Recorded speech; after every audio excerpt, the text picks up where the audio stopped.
Milí seniori, v druhej časti programu budeme pokračovať kultúrnym pásmom pod názvom Na jeseň, keď chlapci rukujú, ktoré pre vás pripravili členky speváckej skupiny Lišňanka a členky výboru základnej organizácie Jednoty dôchodcov Slovenska. Týmto chceme vám a hlavne mladým priblížiť, ako kedysi chodievali povolaní rekrúti na asentírku do kasárny v Topolčanoch až po nástup na vojnu. Samozrejme, v pásme nebudú chýbať rekrútske piesne, zábavné i žalostné situácie.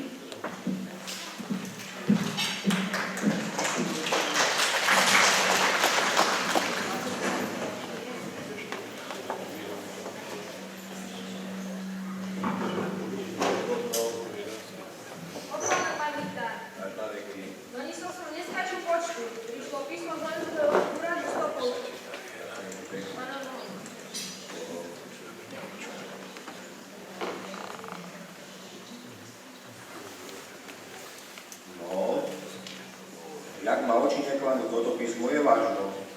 Istotne volajú našich mladencov na asentírku. Veru, mal som pravdu, je to tak. Musím odkázať Kišbírovi, aby prišiel a tento oznam inde vybudnoval v dedine. Jožko, syn môj, poď sem. Volali ste ma? Áno, volal si, to volal. Jožko, dejni Kišbírovi, a povedz mu, aby sa hneď dostavil na úrad, nech sa nebaví, nech chytro príde. Jo, Japa, to je to Kišbír. Hubeník, Jožko, nevíš? Dobre, už utekáme. No a ja zatiaľ pripravím poznámku, Hubeník, keď ide vyhlásiť.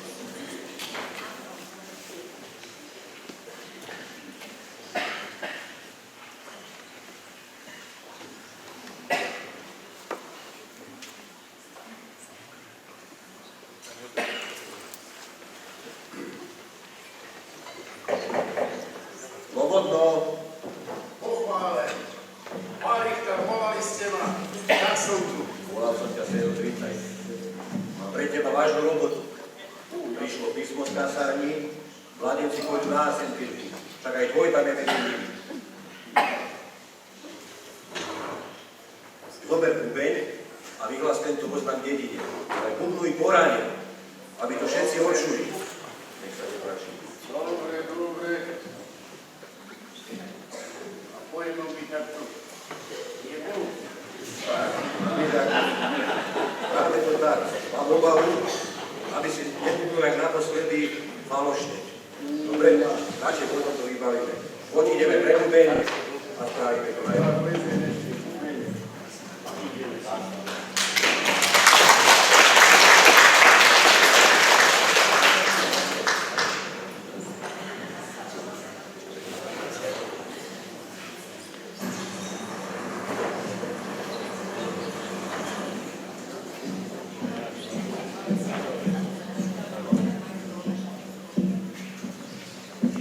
Rukovačke predchádzala asentírka pred vojenskou komisiou. Samotná asentírka prebiehala vážením, meraním výšky, čísla topánok, prehliadka doktorom, ktorý posúdil, či je branec schopný nastúpiť na vojnu vyrieknutím vety, schopný na odvod bez závady a k tomu tlapnutie rukou po holom zadku. Odvedenie mládenca do armády zvyšovalo jeho spoločenské postavenie medzi mládencami a dievčatami a považovalo sa za potvrdenie fyzickej vyspelosti a dospelosti mládencov. V noci pred odvodom povystrájali rekrúti po dedine rôzne šibalstvá. Napríklad rozobrali sedliacky voz Srebrinák a spolu s dreveným koňom na pílenie dreva ho vyniesli gazdovi na strechu. Alebo tesne pred vchodové dvere postavili gazdovi drevenú latrínu a ešte veľa iných šibalstiev vyparatili. Ale poďme sa už započúvať, čo bude Kišbír bubnovať.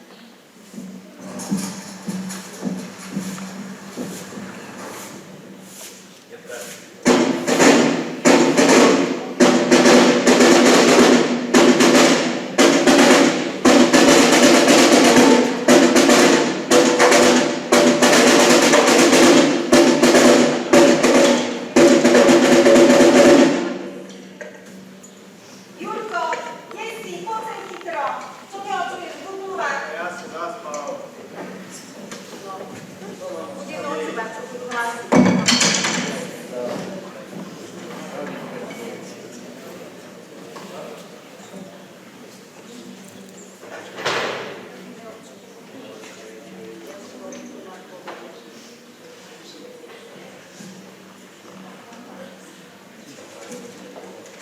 ti to trvá. Sami to nakláňme. Dáva sa na vedomí všetkým občanom, že 19. marca, to je spatok, sa budú konať podvody a sentírka tých mládencov, ktorí sa narodili v roku 1946. Tých, ktorých mená prečítam, sa dostáva pátok ráno pred Richtárov dom, odkiaľ pôjdu spolu s Richtárom na Asentírku, na vojanskú správu do Topolča. Odvodu je povinný sa každý menovaný súčasník. Majú byť čisto oblečení, okúpaní a hlavne trísni. Trísni. Za to títo menovaní. Jurko Klačanský, kolajkár. Včelko Ondruš, Borak. Miško Babča, Richtár. Janko Valaský, Ďurobán. Tomko Klačanský. Aj domo.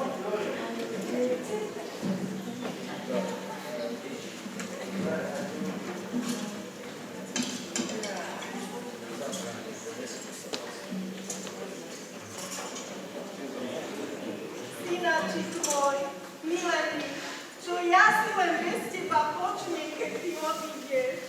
Som vdovica, muža nemám. Mama, nelamentujte, je tu Anička, sestra moja, táva pomôže. Pomôže, ale kto mi roličku poorá, žitko zaseje, keď ty Motra vám nebudeš. pomôže. Keď aj motra potrebuje pomoc. Dievko, až ťa odvedia, nesmíš nám mámku robiť, budeš musieť poslúchať. Nie jak doma len po krčmách chodí. Máte, ja ty nebola, ešte nevieme, či bude z neho bojať. A prečo by nebol? Čo, nie jak druhý chlapci, však majú ruky, nohy, no všetko má, z neho bude pekný boj. Aspoň sa tam naučí poradiť. A tento náš tu ani není, ja nevím, čo neočnú púbnúvať, lebo čo to je chlapčisko. Nemá mlíka, neposedí, ani za chvíľu doma ja nepríde. No deje, čože lamentuješ, že nevíš, že ťa len pri svojej fajenke najradšej vysedáva. Aj, taká už aj spáva. A však tam musíš niečo vyradiť, to je pravda. Máš to sa aj ty pravdu. Veronike, čo ani by sa nepribáve doma, on by sa vám chytro oženil. No a išol by aj preč bývať, veď ona je jedináčka. Veru mati by si mu nedala. Á, tu je. Synko môj, no kde si bol? Tak som sa musel rozlúčiť. Ale suseda, váš syn u frajerky spáva, ale poď táto naša, za chvíľu sa zváhne.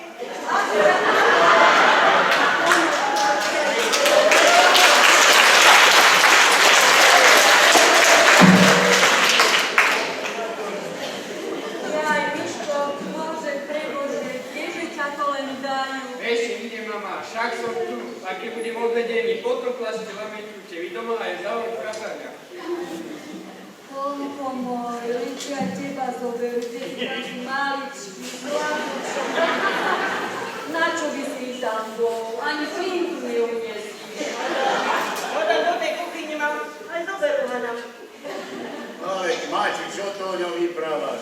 Veď ona šamel preskočí. Na konia to vyskočí ako nič. Len aby ho zali. No a ešte si ma zastali. No teda. A povyprávajte, čo ste zažili na tej Asentírke, keď ste vyšli. No, môžem vám povyprávať, ale najprv by sme vám zaspívali. Keď som rukoval, mamka na mňa zvykla, mám dobrú čala, všetka naša rýchla, aj ten malý bujáci, teda bude Janko bujáci. Aj ten malý bujáci, sila bude Janko bujáci. Bola čo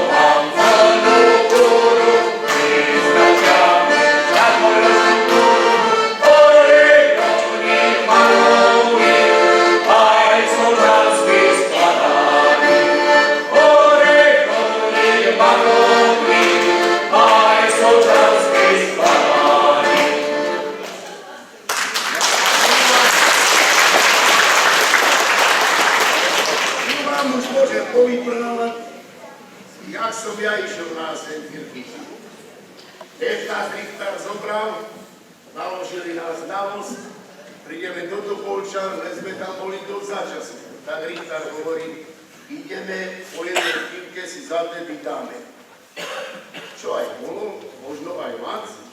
A už keď sa blížila tá hodina, keď sme tam mali byť, tak nás všetkých v pote, aby ste si volatéri neprinavodili opilosť. Tak aj tak bolo. Prišli sme na tú vojenskú správu, otvorili sa dvere do takej veľkej miestnosti, nás nahnali a či taký vojak strikol. Tu sa posadzte. Tak sme si posadali, nesedeli sme ani 2 minúty, naraz sa taký chlapisko postavil, bolo ich tam ale 15, že vstýk! Ale ja nie preto, že som vedel, čo to znamená, od strachu som vyskočil, skoro na mňa priskočil a čo hovorí, vyzlečte sa do nás. Ja som sa začal vyzliekať, ale na mňa čo, ten jeden hovorí, ja sa hambím. A koho sa hambím? Však tam sedí, ja tak. No, sa vyzliekaj, aj ty si sa pozrel, keby sa ona pomýšľala. Aj tak, čo ti sa nebolo? Tichomu zosčil som to už 100 razy. Aj tak fajn, povyzlíkali sme sa, pekne, a čím prišiel jeden doktor, začali nadrapovať oči, tam býval to. Ďalší prišiel s takou trubou do rukami, pozeráme, vážne zvukne takomu prasku. Do druhého ruka nič. Povedzte veľké A. Veľké A. Väčšie A. Otvorte tú chrapu, lebo vám ja otvorím. A čo si tam vytrhnúť zanku? Tak som už otvoril, tam bol akým drevom, skňapal, šparchal, nadbúval ma jak kozu. A v tom si hovoril, že ešte 2 razy sa mi povrbe, už to pivo pôjde na mňa. Ale nie. Dobre, prestal, začal mi pýtať. Iva, až ma bude si pridrhnúť, to sa tiež bude posekárať. Ale tichučko takto ma nemalo popúkal, hovorí, dobre, fajn. Otočte sa, zohnite sa. Tak som sa už z toho, že rozpročte sa. Tak som sa rozpročil. Prišlo s vojakom takou latinou palicou, začal mi sa tým premovať a práve. A hovorí, porádku, že čo si rozťahnite lica.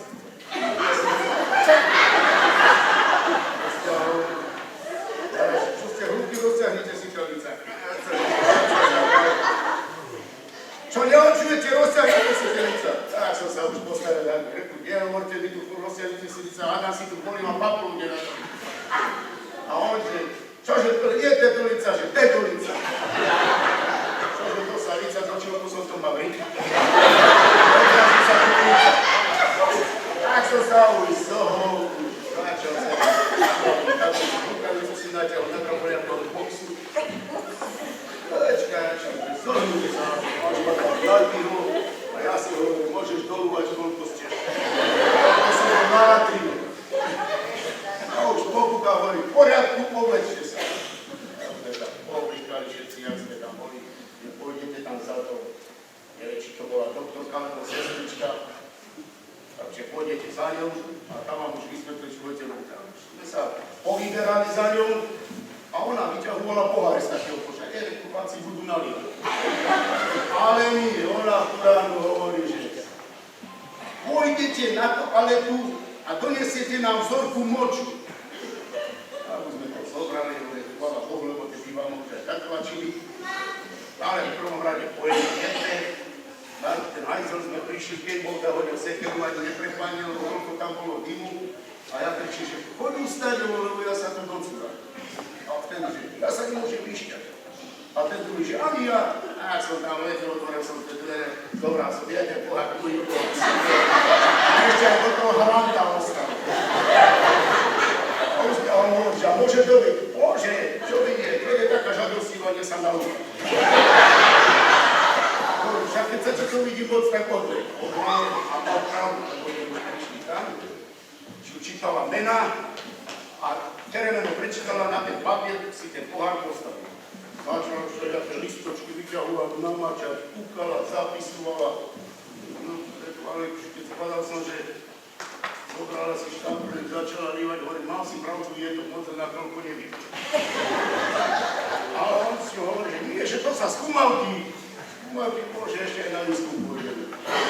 No a toľko, popísala všetko, naraz zobrala všetky tie papiere, že vysysaní, a sme sa posadali a dala to tým oficierom, tam, čo tam sedeli, tí doktori, každý kúkal, podpísal radom a naraz jeden sa postaví. Zase zliato viac tam sedeli, ale už som to poznal, tak už som sa tak nelakol, ale hneď som bol na mňa, bráte, už si ma tu neprekladal.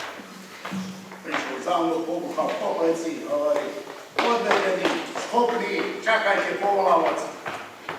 Ďakujem. Tak som sa zobral, takto dopadoval, druhom mám moja asentír.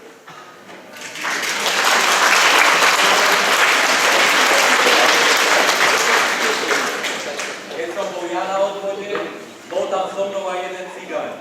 Na vojnu sa mu nestelo ísť ani za svet. Prst nosel skrčený a komisii vykladal, že on ani z flinty nemôže strieľať, čo len na tej vojne bude robiť.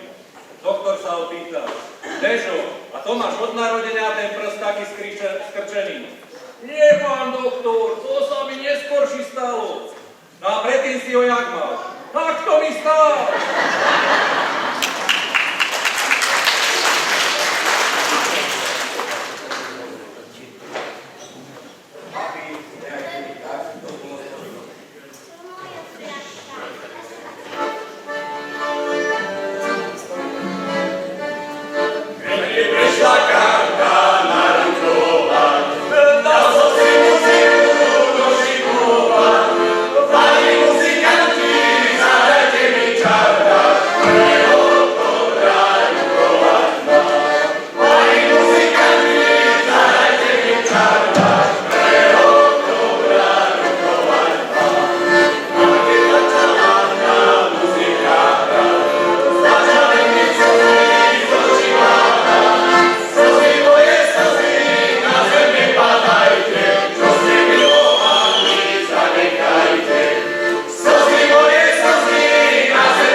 asentírky so spevom a v dobrej nálade.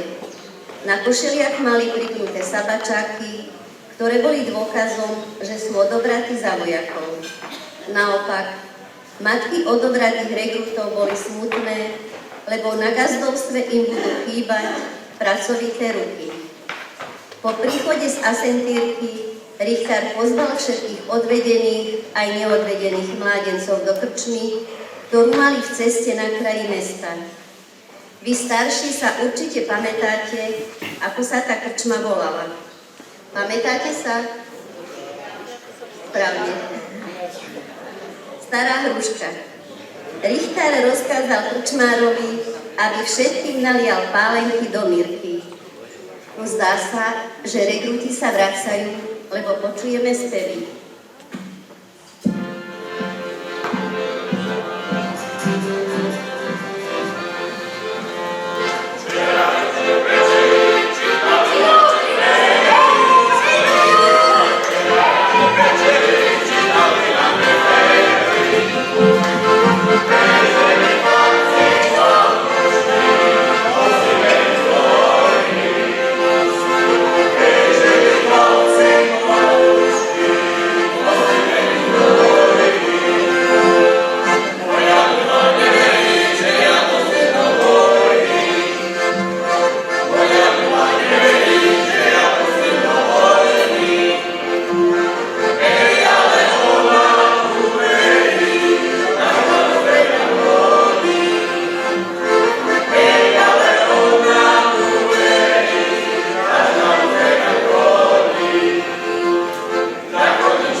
Tým dokážete, že vás rodiči dobre vychovali a tým aj spravíte dobro meno našej dediny.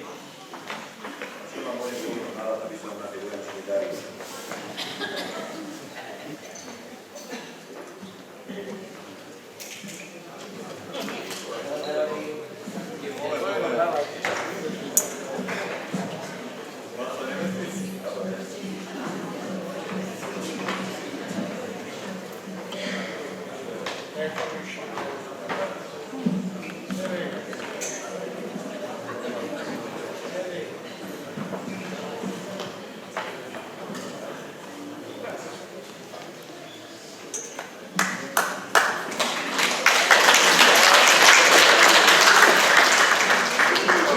Tak teda ťa odbili.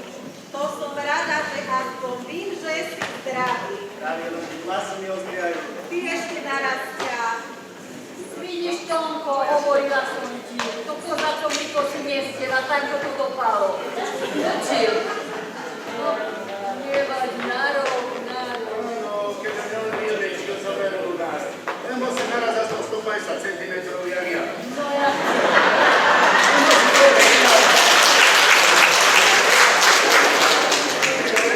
A keď ho neodcítu ani na rok, tak sa za to ľúži. A veru, dobre, že ho neodbili. Aspoň doma so mnou ostane.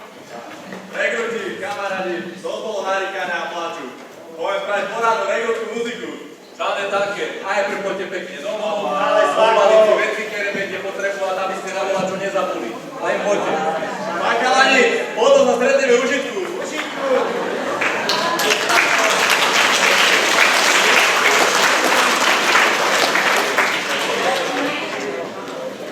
A ja sa malý nenosím.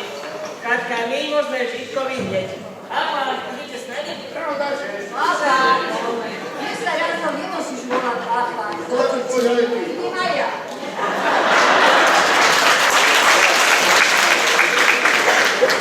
V septembri pred odchodom na vojnu regrúti usporiadali rozlúčkovú regrútskú muziku, na ktorej sa lúčili so svojimi frajerkami a miestnou mládežou.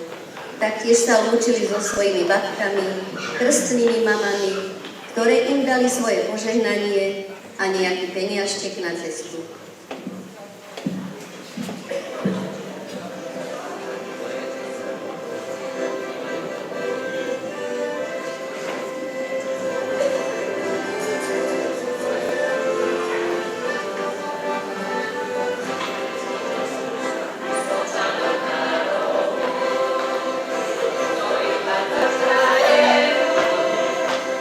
Medzi nimi môj najmilší, tak mi ho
práci, mami, práci.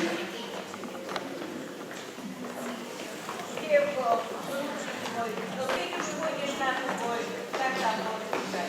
A nespúšťaj sa Pána Boha. Keď sa ho nespúštíš, bude sa ti dobre vodí.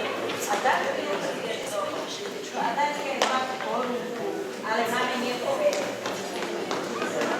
Mama mi nevidela.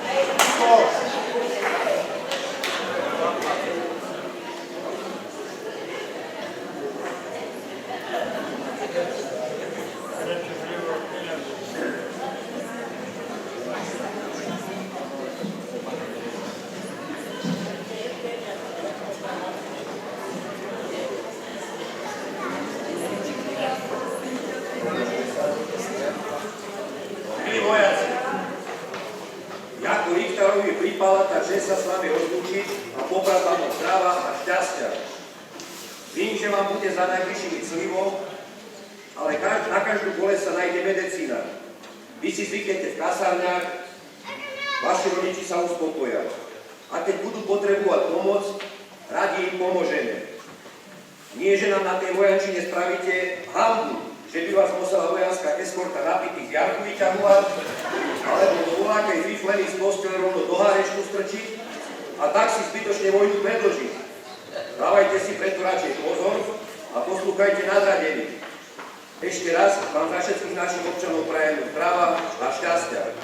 Buďte hrdí na to, že budete vartovať našu krajinu domovinu. A teraz sa ešte rozlúčte, ideme na voz a ideme do mesta Radosti.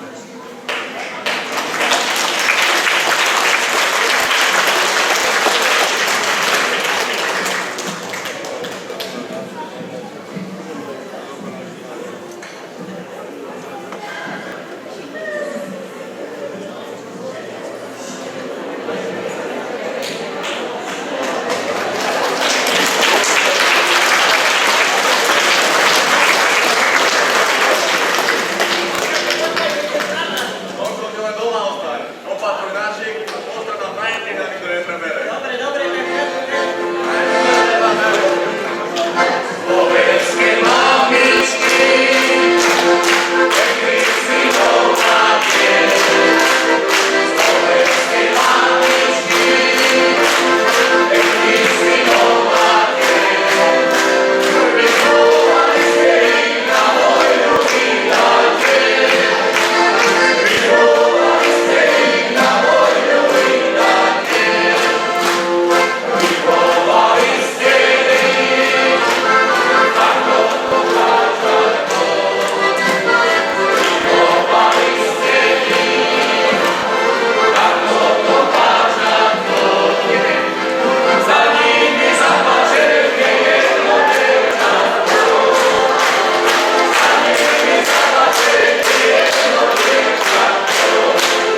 Ďakujeme našim účinkujúcim za pekný program a teraz bude nasledovať občerstvenie.